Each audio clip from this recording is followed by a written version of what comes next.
Hey everyone, welcome to the November 5th First Tuesdays with Heart.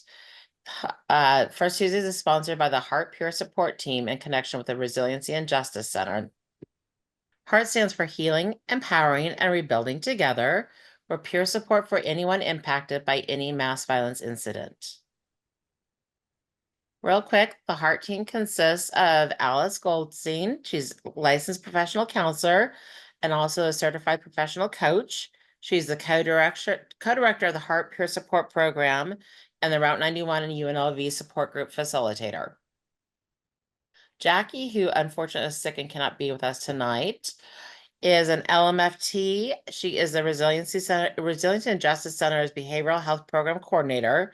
She's one of our original Heart coaches, and she's the Route 91 and Third Tuesdays with Heart support group facilitator. And I'm Jill Winter. I'm co-director of Heart. I'm a Route 91 survivor. I assist Alice with the UNLV support group, and I'm also co-facilitate Third Tuesdays with Heart with Jackie. So we always like to start off with something kind of inspirational and thought, we're talking about dealing with difficult people, which means we really need to think about self-care. And so just a really good reminder that taking care of yourself, you have to take care of yourself first, or you will have nothing left to give others. Self-care is not selfishness. You cannot serve it from an empty vessel. So just real quick, some housekeeping information.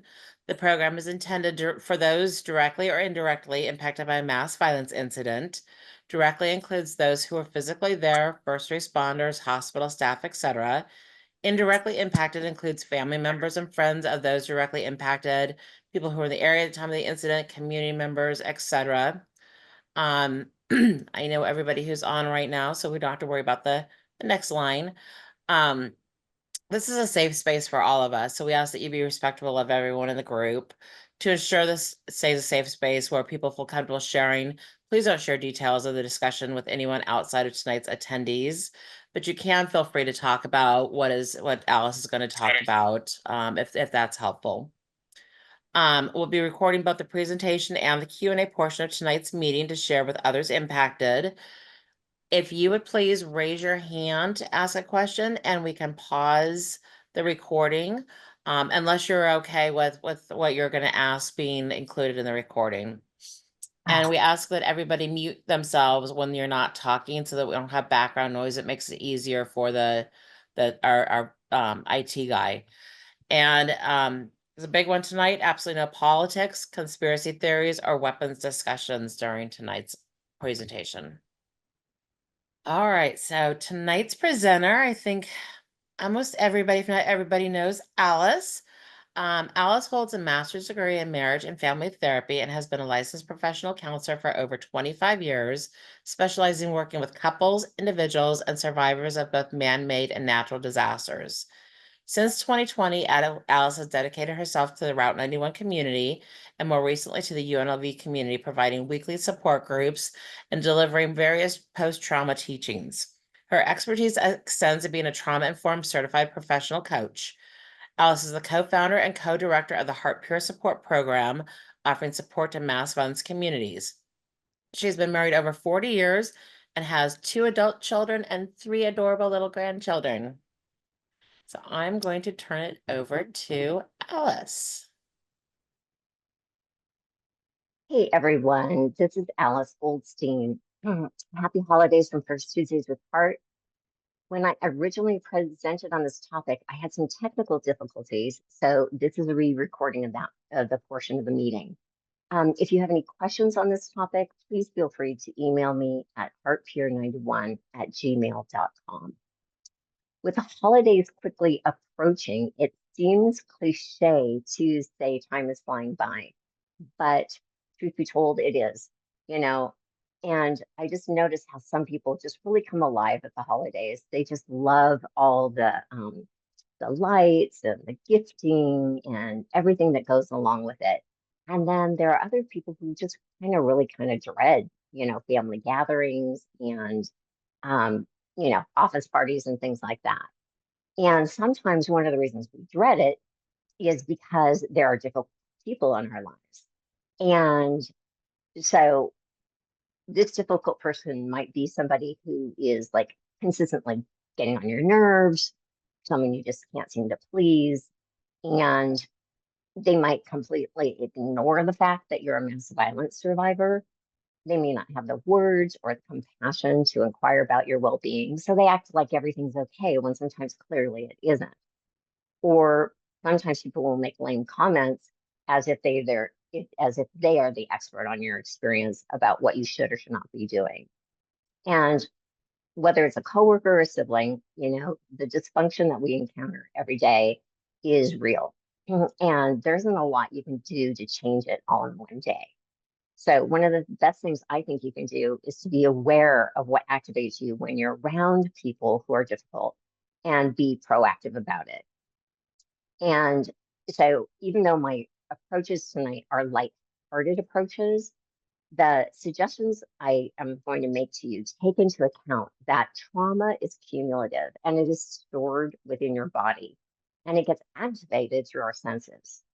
Yeah. So, for like an example, loud music and flashing lights that come with like one of those holiday drive-through displays, someone might find that super exciting and stimulating, but you might find it really nerve-wracking and get totally dysregulated by it. So it's the same, same lights and sounds, but because of the trauma you've been through, it it makes your body uh, dysregulated. So the suggestions, I'm going to give you like 15 suggestions. Choose a couple of them, and then just practice those. I've broken them up into before going to an event, during while you're at an event, and then after an event. You don't have to do them all. Just choose a couple that kind of resonate with you, and then let me know after the holidays how it goes. So let's get started on fun ways to deal with difficult people during the holidays. All right. So first thing I'd love for you to do is to purposefully practice grounding exercises when you're in a calm frame of mind. So I find the best way for me to do this is to set an alarm on my phone every hour to kind of that reminds me to get up, walk around, take a deep breath, wiggle my toes. If I'm sitting down, feel the chair beneath me, look around the room, see what items that I can see that are green or red or whatever it is. But I'm grounding myself when I don't really need it. It's not like when I'm already in a calm frame of mind. And the reason this is so important is that once you become dysregulated, you are more likely to be able to pop back into getting regulated and then using these grounding exercises if you've practiced. It'll be a little more difficult if you haven't been practicing. Okay. The next thing I want you to do before you go to an event is choose your theme song. You know, music is such a powerful motivator. So, what song always gets you going? What makes you happy? What gives you energy? Choose a really powerful song that can be your theme song before you go to an event. Play that song a lot before you go.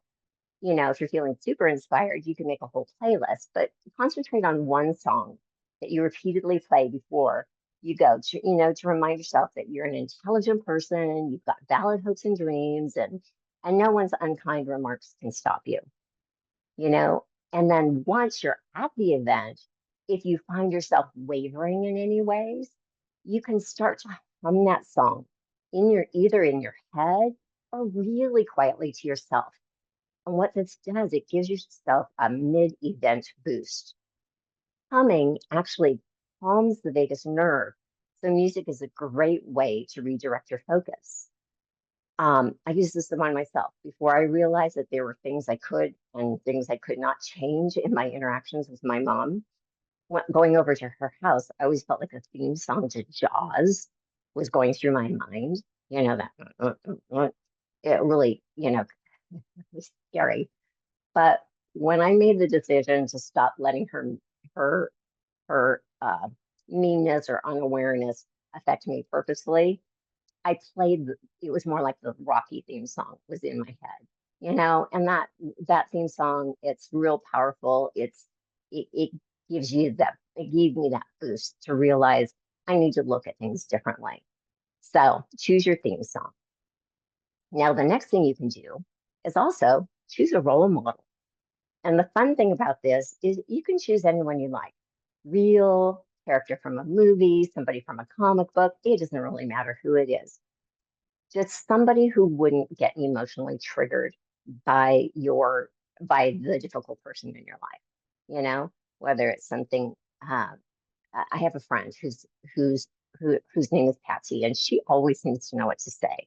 So sometimes in social settings, and especially at parties where I don't know anyone, um, I just kind of think, what would Patsy do? And I go and I do that, and it gives me the incentive and helps me to see things outside of myself, and I don't get so self-conscious. So that's super, super helpful.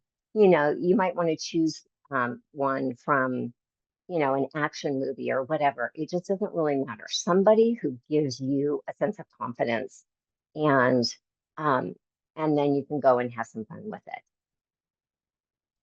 The other thing before the event, I want you to shower with a purpose. Imagine the water is applying a protective coating on you. When people say lame things just slide off of you. Or maybe you want to imagine that the water is just like putting bubble wrap all the way around you. It's whatever it is, it's putting a protective armor on you. So, like sarcastic remarks and stuff like that, it just bounces right off of you and it leaves you happy and satisfied. And as a bonus tip, you can sing your theme song in the shower. And another good idea is to eat a little something before you go. Now, I know this seems kind of counterintuitive because usually, like holiday parties or events have a lot of good food there. But what ends up happening is that things can get super, super hectic, and you'll think, oh, it's okay if I skip lunch because I'm going to have something to eat there. But then it can backfire on you because by the time you get there, you can end up, having that blood sugar drop and you can get hangry. And that anytime we're hangry, we tend to be more impatient and we tend to say things that we would rather we hadn't said. So keep a protein bar during holidays, like in your desk drawer or in your purse or backpack or gym bag or whatever, so that you can eat a little something before you go. Next thing, dress for comfort. This is really important. Like I said, our senses are very, very important. And we can feel, let me back up. What item of clothing do you have that you always feel good when you wear it? Wear that, because then you're going to start, and that's going to help you feel grounded from the get go. Like a flannel shirt can feel like a security blanket, or set in underwear can make you feel loved.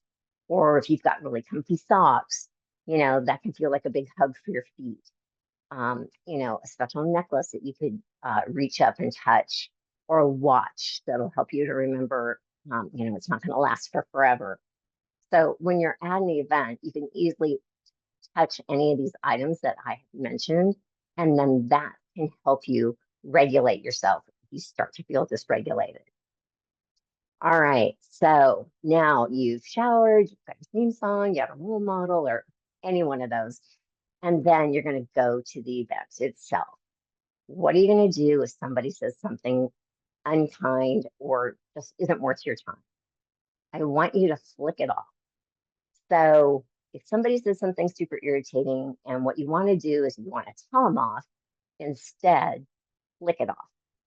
So, like the motion when a fly lands on you, you just instinctively flick it off without thinking about it. You don't have a conversation with the fly. You just brush it away and you don't give it another thought. And that's what I would love for you to do with somebody's insensitive comments. If they say something, it tries to land on you, just kind of brush it off physically, like brush it off. Nobody's really going to notice.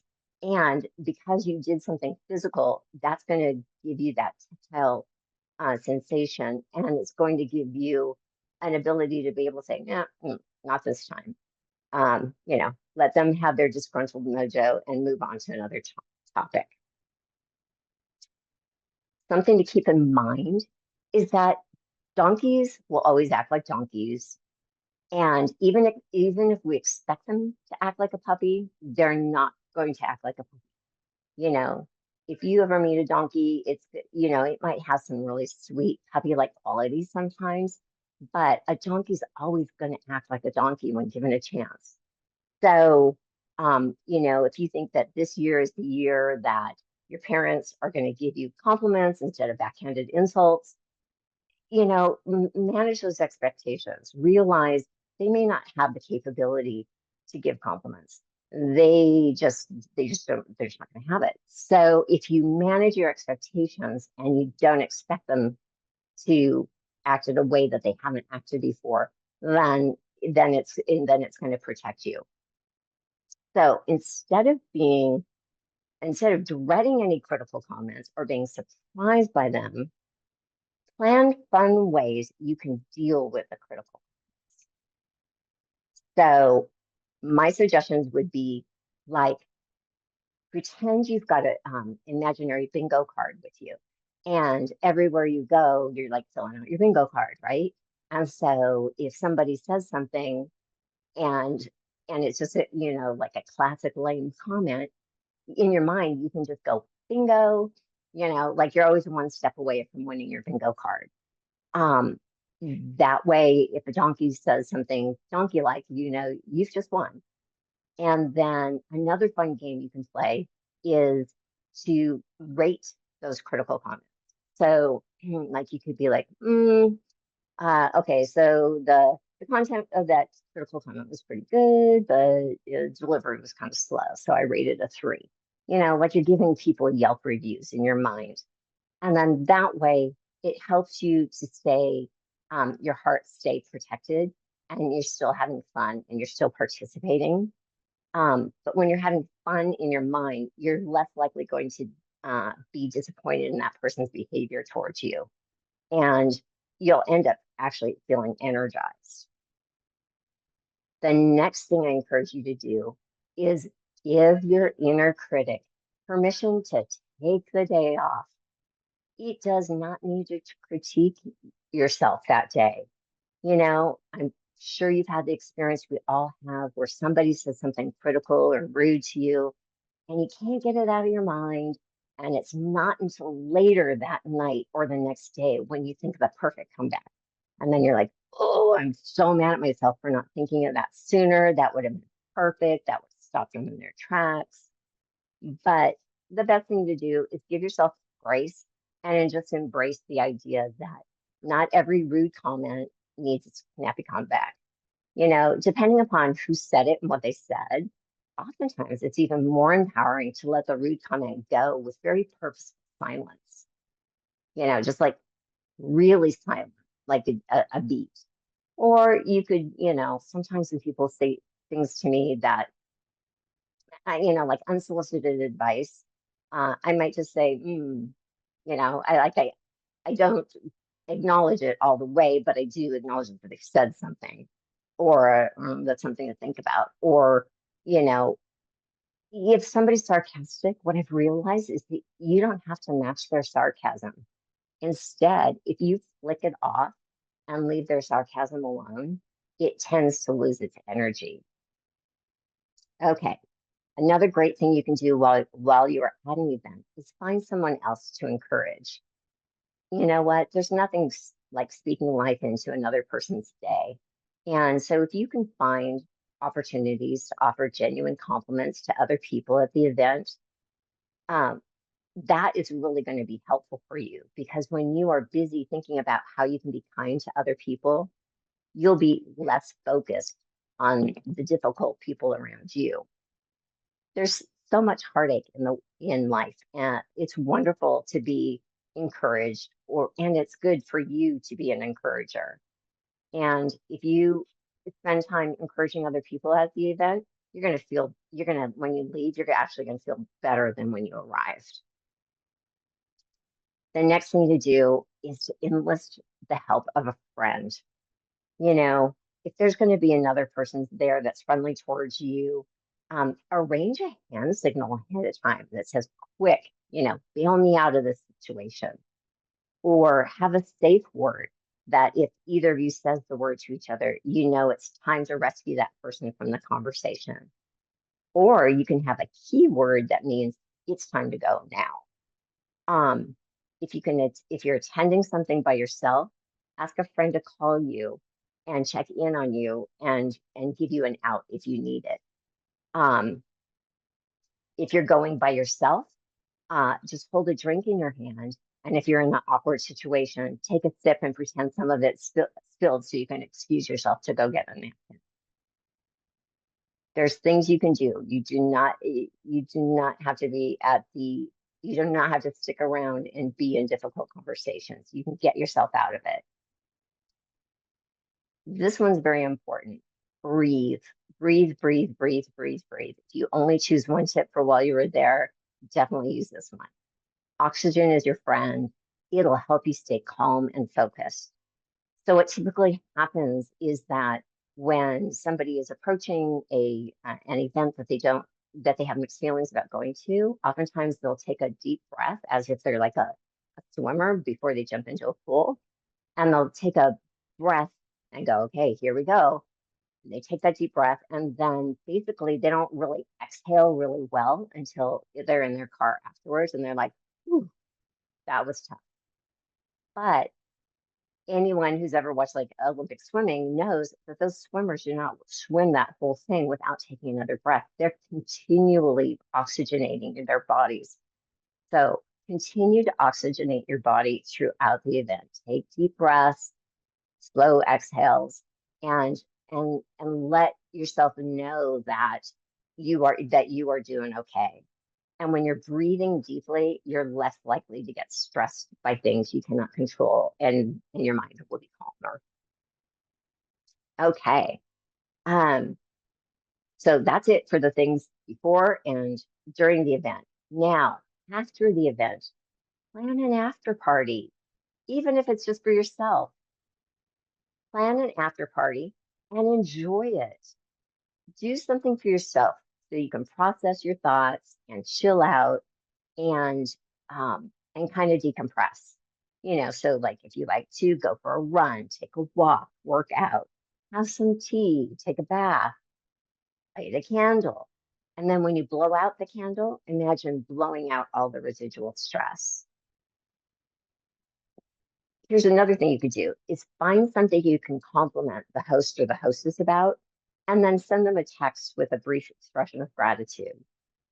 That gratitude helps put you in a positive mindset, and it will mean a lot to them, and it and also has the additional effect of being good for you.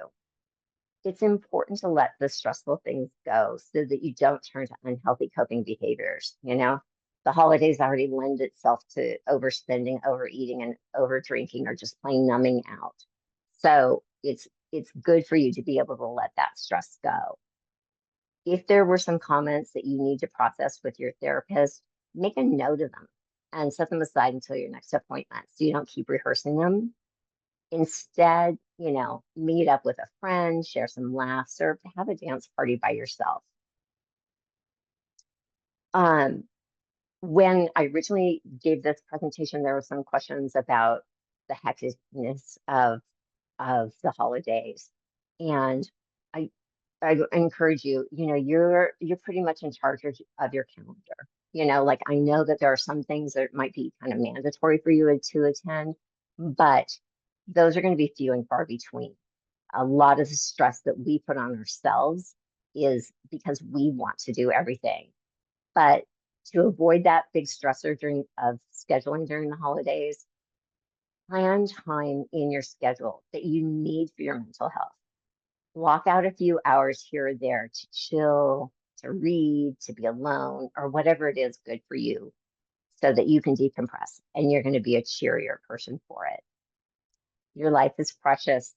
Take care of yourself and have some fun. Please let me know if you have any comments or any questions. If you want to get a hold of me, it's heartpure91 gmail.com. Thanks. Happy holidays, everyone. Okay, so just want to remind everybody that the integrative services programs that are offered through the Resiliency and Justice Center are available to anyone impacted by any mass violence incident. These free programs include Heart Peer Support, First Tuesdays with Heart, Third Tuesdays with Heart, continuing the conversation, meditation and mindfulness, trauma recovery yoga, art therapy, and the equine therapy demonstrations. With the exception of the equine therapy demonstrations, these are all available virtually. Equine therapy is done in Las Vegas. If you happen to be there visiting and they are doing an equine therapy demonstration at the time, please feel free to attend. And Terry, who runs the program, also does do intensives. So if you don't live in Vegas, but you're going to be there for a weekend and you want to do an intensive with her, she can also set that up. So all these programs, the dates and times are on the Resiliency and Justice Center's calendar. So here's just a brief overview of what the November calendar looks like. Anything that is not incident specific is available to anyone impacted by any mass violence incident. And there's all sorts of additional support for us. We can, if you want to be requested pair with a heart mentor, you can go to resiliencyandyjustice.org/heart and click on request heart peer support. The disaster distress helpline was created to help support people impacted by natural and man-made disasters. They have crisis counselors 24/7. So if you want to talk to somebody, they are there. National Mass Violence Center has quite a bit of good resources on their website. The Survivors in Solidarity and the Rebels Project are both Facebook support group pages for those impacted by mass violence incidents. The 988 Suicide and Crisis Lifeline, that's an important one to have. And even I have it in my phone in case I come across somebody who I may need to share that with. And then we have our Facebook page, First Tuesdays with Heart. And we recently started a Facebook page, Cooking for Post-Traumatic Growth. It's a fun group for people impacted by mass violence where we share recipes. You can share kitchen tips, anything like that. But we've realized that how important cooking is for post-traumatic growth and for our overall health. So it's a fun group and there's some really good recipes on there. So next month's first Tuesday will be Tuesday, December 3rd at 5:30 Pacific. It's going to be Broken No More, Getting Through the Holidays with Cindy Nash. So you can register for that through Eventbrite as well. And that is it. If you have any questions or comments, any topic suggestions, we'd love to hear from you. heartpeer91@gmail.com. So thank you so much for joining us, everyone.